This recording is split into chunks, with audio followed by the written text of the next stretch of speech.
Estimados estudiantes champañistas del primer año C de secundaria, una vez más nos encontramos aquí en nuestra sesión de aprendizaje. En esta oportunidad te traigo la cinemática lineal. Para ello, vamos a considerar algunos de los aspectos, características y conceptos fundamentales que nosotros debemos de conocer para nuestro respectivo trabajo.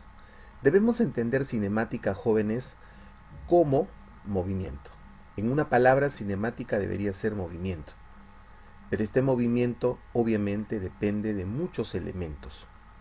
Este movimiento que nosotros vamos a estudiar es independiente de las fuerzas que lo producen. O sea, para nosotros en cinemática tomaremos otros aspectos, como es el caso de desplazamiento, distancia, trayectoria, cambio de posición, referencia, independientemente de las fuerzas que lo provoquen. Para ello vamos a comentar algunos elementos importantes y básicos que debemos considerar al momento de estudiar cinemática. Cinemática es una rama de la mecánica. La mecánica es la física de Newton, ¿correcto? La física de Newton corresponde a la física clásica. Bien, entonces para ello vamos a indicar a través de este esquema algunos elementos básicos que nosotros debemos de conocer. Este objeto, que es una esferita, una pelotita, yo le voy a llamar móvil. Móvil es aquel elemento o aquel cuerpo que cambia de posición. Aparece en la posición A, luego en la posición B, antes estuvo en la posición D, etc. Posición inicial y ahora tiene una posición final. Esta línea punteada que nosotros podemos apreciar donde está señalando el cursor se le conoce como trayectorias. Para que un móvil pase de una posición a otra puede utilizar diversas trayectorias y de acuerdo a la trayectoria es el estudio que nosotros vamos a considerar para nuestro trabajo. La medida de esta trayectoria se conoce como distancia. Si nosotros tomamos una wincha, tomamos una regla, 1 centímetro y medimos todo el camino recorrido por el móvil, estaremos encontrando la distancia recorrida. La flecha que ustedes pueden apreciar acá, que une la posición A con la posición B, se conoce como desplazamiento. Este sistema de coordenadas para nosotros será nuestro sistema de referencia. Siempre el movimiento se desarrolla en función a un punto o a un sistema de referencia. El movimiento se clasifica en dos maneras, de acuerdo a su trayectoria, de acuerdo a su rapidez. Si nosotros vamos por el tema de la trayectoria, tenemos dos tipos de movimiento. El movimiento rectilíneo, cuya trayectoria es una recta. El movimiento curvilíneo, cuya trayectoria puede ser considerado como un parabólico, circunferencial, elíptico, ¿sí?, hiperbólico, etc. Depende de la trayectoria, es el nombre del movimiento. De acuerdo a su rapidez, el movimiento puede considerarse como un movimiento uniforme, es aquel cuya velocidad es constante, o un movimiento variado. Aquí vamos a ver que la velocidad cambia de dos maneras, cambia de manera uniforme o cambia de manera aleatoria. Por eso vamos a encontrar que también existe el movimiento rectilíneo uniformemente variado. Rectilíneo por la trayectoria, uniforme por la velocidad constante, y cuando es uniformemente variado es porque su velocidad cambia, pero de manera constante. Los cambios son a través de una razón de cambio, que más adelante lo vamos a estudiar y se llama aceleración. Muy bien, aquí vamos a marcar una diferencia. Obviamente hay un tema específico para determinar este punto, pero aquí está ya en una forma más desgregada, podemos nosotros diferenciar. Aquí tenemos el desplazamiento, que es la flecha, el vector que enlaza la posición 0, la posición inicial, y la posición F, la posición final. La línea que está de verde viene a ser la distancia recorrida, es decir, la medida de la trayectoria. La trayectoria es la línea que está de negro. Asimismo, también podemos encontrar una diferencia entre velocidad y rapidez. La velocidad es una magnitud vectorial, la rapidez es una magnitud escalar. ¿Qué significa vectorial y qué significa escalar? No nos olvidemos que el vector que tiene dirección, sentido, módulo, entonces significa que la velocidad también. Mientras que cuando es una magnitud escalar no necesita dirección, simplemente módulo y unidad.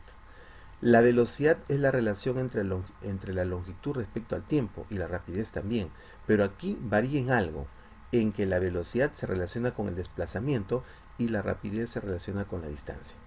Por eso es que la razón, a pesar que ecuación, a pesar que tienen la misma relación, una de ellas toma el desplazamiento, el otro toma la distancia. Entonces el desplazamiento se considera como una magnitud vectorial, mientras que la distancia es una magnitud escalar. Entonces, en líneas generales, velocidad y rapidez no es lo mismo. Bien, vamos a proponer algunos ejemplos sencillos para esta oportunidad. No nos olvidemos que estamos recién tratando de colocar los fundamentos de la cinemática para la futura comprensión, que lo vamos a ver de manera detallada en cada uno de los casos y los siguientes temas. Muy bien, compro mis aprendizajes. Vamos a colocar verdadero o falso según lo que nosotros creamos conveniente.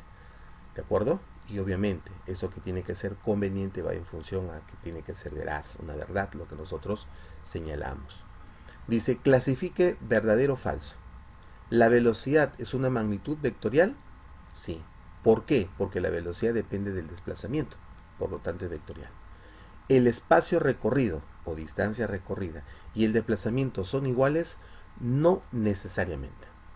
¿Ok? Entonces acá te pregunta, ¿son iguales? Es falso. Quizás, y lo vamos a ver un poco más adelante, que de repente para ciertas situaciones sí, pero para la mayoría de casos no. Por eso vamos a considerar que es una respuesta falsa. La velocidad media es la relación entre el espacio recorrido y el tiempo empleado. Primero, que la velocidad, toda velocidad se define con el desplazamiento o la posición, no con el espacio recorrido. Entonces hay que tomar en cuenta ello.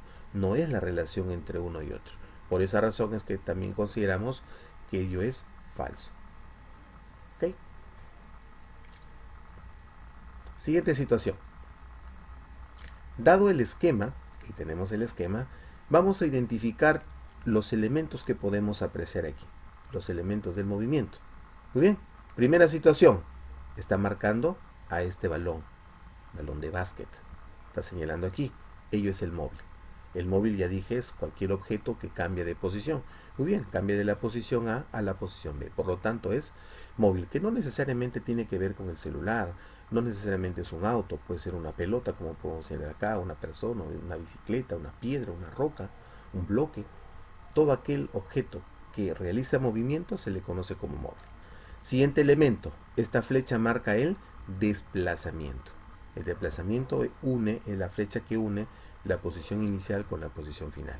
Mientras que esta línea punteada que yo señalo aquí es la trayectoria. La trayectoria es lo que define nuestro trabajo. Luego tenemos esta flecha marcada que está de negro, que es la medida de la trayectoria. Y eso hemos dicho que se trata de la distancia o distancia recorrida. Finalmente, debemos de señalar que la persona o de donde se lanza el balón siempre tiene que tener un sistema de referencia para considerar el movimiento de un cuerpo. Siguiente situación, jóvenes. Escribe un ejemplo para cada caso de clasificación del movimiento por su trayectoria. Habíamos dicho nosotros que el movimiento, de acuerdo a su trayectoria, se clasifica en dos: el movimiento rectilíneo y el movimiento curvilíneo. Ahí tenemos el esquema que habíamos presentado anteriormente. El rectilíneo, obviamente, su trayectoria es una recta, ¿no? Para eso vamos a ver con un ejemplo. Aquí podemos ver una línea, una pista recta, y el móvil se desplaza tomando la dirección del camino donde recorre. Luego, para el movimiento curvilíneo tenemos tres clasificaciones. El parabólico. ¿Dónde podemos apreciar el movimiento parabólico? En el lanzamiento de este balón. Ustedes se pueden dar cuenta, se genera una parábola. Parabólico viene por la parábola. ¿Okay? Luego tenemos el siguiente caso, el movimiento circunferencial, y para ello señalamos con una rueda. Aquí se produce movimiento circunferencial. Ahí está, ¿ve? Cómo es el recorrido del bloque a través de una circunferencia. Finalmente, trataremos sobre el movimiento elíptico, y un claro ejemplo de ello es nuestro sistema planetario solar. Ustedes saben que la Tierra o los astros giran alrededor del Sol siguiendo órbitas elípticas, no circunferenciales.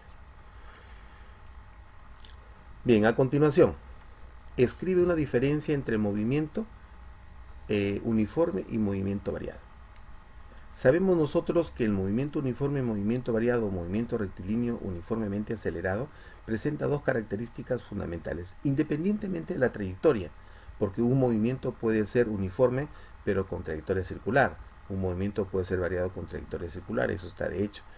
Pero aquí básicamente está, en el movimiento uniforme la velocidad es constante, en el movimiento variado la velocidad cambia, hay un cambio de velocidad y todo ello genera una aceleración que puede ser constante o puede ser variada. Para eso vamos a notar que existen múltiples diferencias entre cada uno de ellos, aparte de la velocidad, bueno, la trayectoria es común aquí, pero también podemos ver en el siguiente ejemplo. El auto, por ejemplo, se desplaza por la línea recorriendo espacios iguales en tiempos iguales, constantes. Vemos el recorrido. Mientras que en el siguiente ejemplo, que también está aquí, vemos por ejemplo una carrera de atletismo, todos parten con una velocidad inicial cero y luego conforme pasa el tiempo, ¿qué sucede con su velocidad? ¿Se mantiene constante? No, su velocidad cambia y como pueden darse cuenta ahí, uno de ellos avanza con mayor velocidad que el otro. Entonces eso es un movimiento variado, porque su velocidad va cambiando a medida que pasa el tiempo, mientras que la otra permanece constante.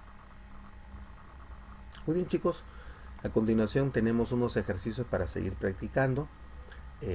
Tenemos que analizar bien los conceptos y las características de cada uno de ellos y vamos a encontrar una respuesta correcta. Bien, de esta manera pues concluimos nuestro trabajo el día de hoy. De antemano ya te hago la invitación a la clase que tenemos la siguiente semana, el día jueves, a través de la plataforma Zoom. Allí podremos absolver muchas de las dudas que probablemente aún tengas y caso contrario vamos a aplicar algunos conceptos más. De esta manera me despido, agradecido por su importante atención. Bendiciones.